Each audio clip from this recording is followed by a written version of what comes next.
vlasnice kafane što pije kafana. Recite, izjavite nešto za BBC.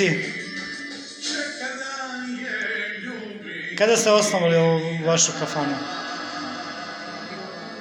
U oktobru Koje godine? 2017. 2017. Vlasnik kafane, to jest preduzetnik Nenad Abazović.